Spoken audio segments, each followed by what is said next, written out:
ලංකාවේ ප්‍රසිද්ධ සංගීත කණ්ඩායමක් මුහුණ දුන්න සත්‍ය කතාවක්. කාලෙකට පස්සේ ඔන්න බීට ඉතින් මමත් බලුණු සොය කන්ටෙන්ට් ක්‍රියේටර් ෂාන්ගෙත් අවධානය ගත් සත්‍ය සිදුව මුහුණ දුන් ලංකාවේ ප්‍රසිද්ධ ගායන ශිල්පියෙකුගේ අනාවරණය.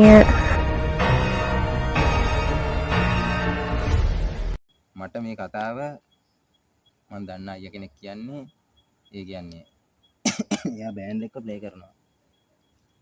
ලංකාවේ ප්‍රසිද්ධ බෑන්ඩ් එක ප්ලේ කරනවා.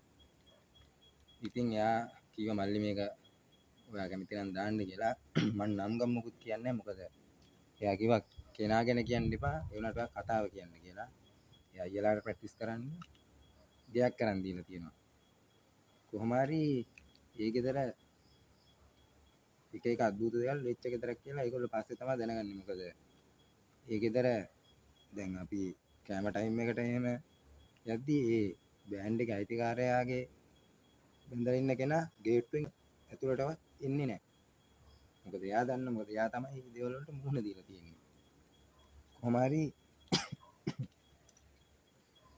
දවසක් ඒ අක්කා උයගාඳිද්දි උඩ ළමයා නිදි කරවලා එයාට ඇහිලා තියෙනවා මේ ළමයා අඬන සද්ද. අඬන සද්ද ඇහිලා උඩහට ගිහින් බලද්දි උඩ තට්ටුවට ඒ ළමයා කිසි ගාණක් නැතුව නිදිනවා. ඒ වගේම බාත්රූම් එකට ගියාට පස්සේ දොර ලොක් වෙලා දොර කඩලා තමයි ඒ ළමයාව අරගෙන තියෙන්නේ. බෑන්ඩ් එකේ අයියලාට වෙච්ච සීන් එක නම් මේ නිදාගෙන ඉඳිද්දි يعني පාන්දර 3යි 4යි අතර උයන සද්ද.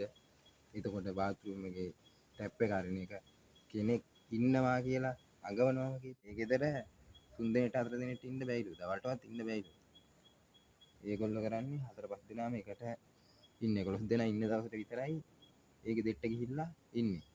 තව ලොකුම දේ තමයි ඒ ගෙදර උඩ තට්ටුවේ තියනවලු යකඩ දොරක් දාලා වහපු කාමරයක්.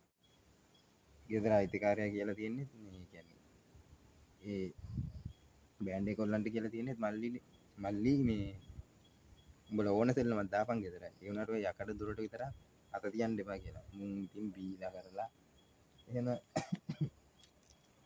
ගිහලා දොර අරින්න try කරනවා. ඒත් ඒක අරින්න බැයිලු. ඒ කියන්නේ එයාලා පදිංචි වෙන්න කලින් ඒ ගෙදර හිටියලු එක මිනිස්සෙක්. ඒ මිනිස්සයා සාමාන්‍යයෙන් බීලා කාලා ඉන්න මිනිස්සෙක්. ඒ මිනිස්සයාගේ ඇඳ තමයි ඔය කාමරේ තියෙනවා කියන්නේ. ඒ යකඩ දොර අරින්න තාම කාටවත් බැරි වුණාලු. ඒගොල්ලෝ අරින්න යන්නෙත් නැහැලු. වෙනවා නම් වෙන්නේ අර වගේ 3 දෙනෙක් 4 දෙනෙක් ඉඳි টয়ලට් එකේ බාත්රූම් එකේ මේ ෂවර් එක ඇරෙන එක. එතකොට ටැප් එක ඇරෙන එක. පාන්දර උයන එක. ඒ වගේ දේවල් තමයි මේවා කියන්නේ.